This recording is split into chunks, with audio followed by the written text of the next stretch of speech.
Hi සුබ දවසක් ඔයාලට සංජු විරසිංහ YouTube channel එකට සාදරයෙන් පිළිගන්නවා. ඉතින් ඔයගොල්ලන්ට මගේ home decoration channel එකෙන් අද කියලා දෙන්න යන්නේ.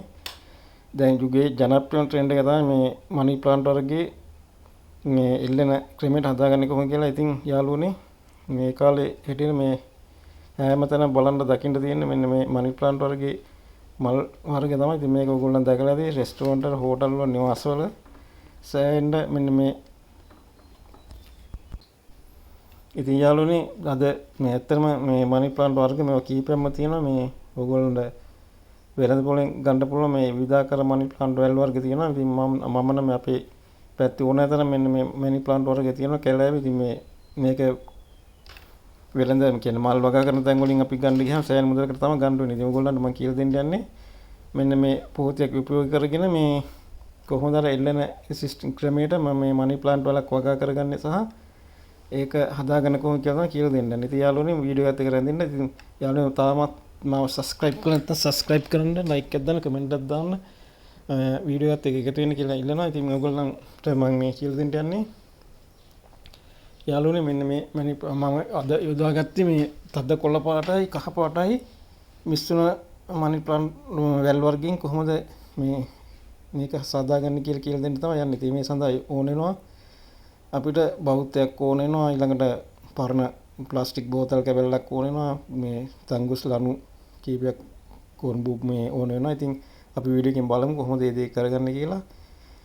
ඉතින් මේ මනි ප්ලාන්ට් වලට ඇත්තටම කියන මේ වාසනාව නිවසට වාසනාව ගෙන දෙන මේ පැලෑටියක් කියලා. ඉතින් මෙන්න මේ ආකාරයට ඔයගොල්ලන්ට පේන්නේ මම මේ ඉවද දාපු වතුර බෝතලයකින් මේක කප් දෙක කපලා තමයි මෙන්න මේ විදිහට මේ ටික පැල කරගෙන තියෙන්නේ. ඉතින් මේ ඔයගොල්ලන්ට පේනවා මෙන්න මේ ආකාරයට තමයි මේක පැල වුණාම ඔයගොල්ලන්ට පේන්නේ. ඉතින් මේ මම ඇත්තට මේ ඉවත දාන වතුර බෝතල් දෙකකින් තමයි මේ ඔයගොල්ලන්ට මේ අයිඩියා එකක් ගන්න මම මේ වගේ මේක මේ බඳුන් ගත කරලා වගා කරලා පෙන්නලා තියෙනවා. ඔයගොල්ලන්ට පුළුවන් මේ වගේ ඉවත දාන දෙකකින් ප්‍රයෝජනයක් ගන්න. ඉතින් යාළුවනේ දැන් ඔයගොල්ලන්ට පේන්නේ මේ අර මම කිව්ව ආකාරයට මෙන්න මේ ආකාරයට පොතියක් අරගෙන ඒක මේ ආකාරයට බෞද්ධයෙන් විද ගන්න ඕන අපි. දැන් ඔයගොල්ලන්ට පේන්නේ බෞද්ධයෙන් මේක විදින ක්‍රමේ. ඊළඟට අපි දැන් මේ තංගුස් නූල් මෙන්න මේ ආකාරයට දාලා තියෙනවා. ඔයගොල්ලන්ට පුළුවන් මේ විදිහට නූල් 6ක් වගේ වෙන්න දාගන්න. දැන් ඊළඟට වටේට අපි මේක කියන්නේ තව 6ක් විතර විද ගන්න ඕන. මේකෙන් අපි කෝටු 4-5 කෑවලා තමයි මේක අපි රඳවගන්නේ මේ වැටෙන්නේ නැතු වෙන්න. ඉතින් මේ ඒ සඳහා ඔයගොල්ලන්ට කියන්න අමතකුණා මේකට ගෝනි කෑබල් එකකුත් ඕන වෙනවා. මම ඉතින් වෙළඳ පොලේම ගෝනි කෑල්ලක් ගත්තා නැත්නම් ඔයගොල්ලන්ට පුළුවන් මේ වෙළඳ සැලකින් යොද දාන ගෝනි කෑබල් එකකුත් ඉල්ලගෙන මේ වගේ ඒකට යොදා ගන්නයි. මේ ඊළඟට මේක පැල කරගන්න අවශ්‍ය මාධ්‍ය කොම්පොස්ට් පොහොර. ඉතින් මේක ඔයගොල්ලන් දන්නවා මේ වෙළඳ පොලෙන් ගන්න පුළුවන් මේ පොහොර පැකට් එකක්. නැත්නම් ඔයගොල්ලන්ට හදා ගන්න පුළුවන්. ඉතින් දැන් අපිට අවශ්‍ය වෙන්නේ මෙන්න ආකාරයට අපි මම මේ කලින් පැල කරගත්ත මනි ප්ලාන්ට් අතු කැබලි කීපයක් තමයි දැන් මේ මම යොදාගත්තේ. මම ඊට කලින් මේක පැල කරගෙන තියාන් හිටියේ මේ වැඩේ වීඩියෝ කරවන්න නිසා. මෙන්න ආකාරයට වටේටම අපි කොම්පොස්ට් පොහොර ඇතුළේ දාලා වටේට මෙන්න මේ ආකාරයට අර මනි ප්ලාන්ට් වර්ගයේ අතු කැබලි ටික වටේට තියාගන්න. මෙන්න මේක රවුමටම තියාගන්න ඕන පොතියේ වටේටම. මේ ආකාරයට පිරෙන්නම මේක අපි තියාගන්න ඕන. කියන්නේ ගොඩක් හිස් බවක් වුණොත් ඒක අර හරියට පිල්ලුන්නේ නැත්නම් ඒක පේන්නේ නැහැ. ඉතින් මේ ආකාරයට අපි පුරව ගන්න ඕන මෙන්න මේ විදිහට පොතිය වටේටම.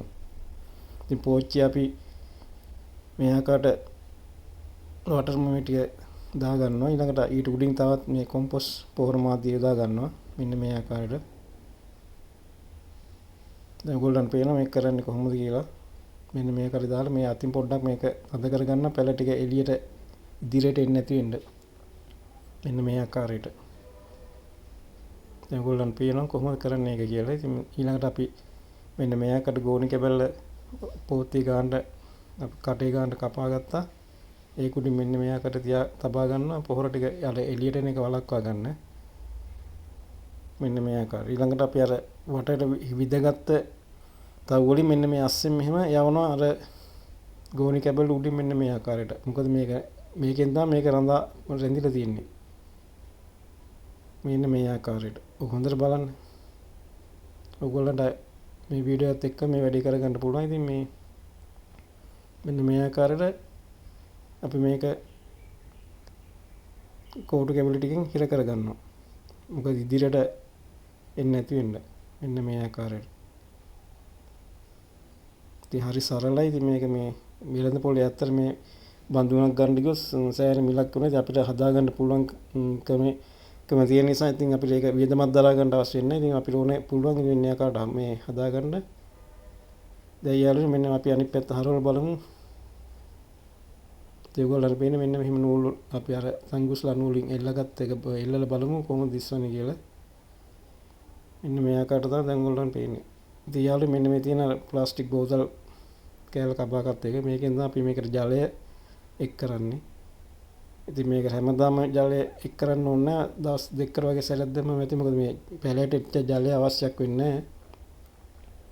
ඉතින් යනවා මේ පේන්නේ මම හදාගත්ත මනි ප්ලාන්ට් පැලෑටිය තමයි.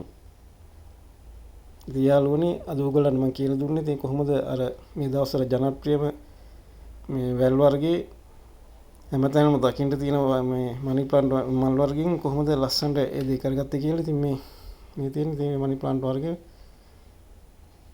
යාළුවනේ මේ මනි ප්ලාන්ට් වර්ග කීපයක් තියෙනවා. ඉතින් මේ ඔයගොල්ලන්ට මම අද කියලා දුන්නේ මේ තද්ද කොළ පාටට කහ පාට මිශ්‍රම මනි ප්ලාන්ට් වර්ගයේ මේකේ කී වර්ග කීපයක්ම තියෙනවා.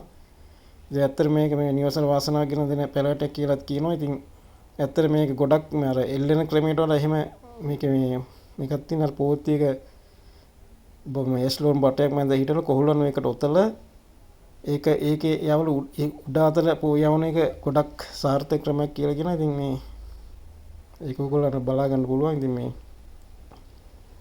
පොඩ්ඩක් තව සර්ච් කරලා හොයලා ගන්න පුළුවන් විස්තර. ඉතින් මේ එහෙමත් මේක වගා කරගන්න පුළුවන් මේ උඩු අතර මේ යවන එක. ඉතින් දැන් මේ මම අද කියලා දුන්නේ මේක එල්ලන ක්‍රමයට මේ කොහොමද කරගන්නේ කියලා. අපි ඊළඟ වීඩියෝ එකෙන් කියලා දෙනවා මේ කොහොමද බදුන් ගත කරලා කොහොලnek එස්ලෝම් බටේ කොටලා ඒක උඩ අතර යවන්නේ කොහොමද කියලා මම හදලා පෙන්නනවා. ඒක මේ යාළුවනේ ඉතින් ඔයගොල්ලන්ට මම අද කියලා දුන්නේ කොහොම මේකක් කරගන්නේ කියලා. ඉතින් යාළුවෝ මාව තාම සබ්ස්ක්‍රයිබ් කරලා නැත්නම් සබ්ස්ක්‍රයිබ් කරලා ලයික් කරලා කමෙන්ට් එකක් දාලා එකතු වෙන වීඩියෝ එකත් එක්ක සබස්ක්‍රයිබ් බටන් එක ක්ලික් කරලා ඉතින් ඊළඟ වීඩියෝ එකෙන් හම්බ වෙනතුරු ඔබ සැමට සුබ දවසක් වේවා.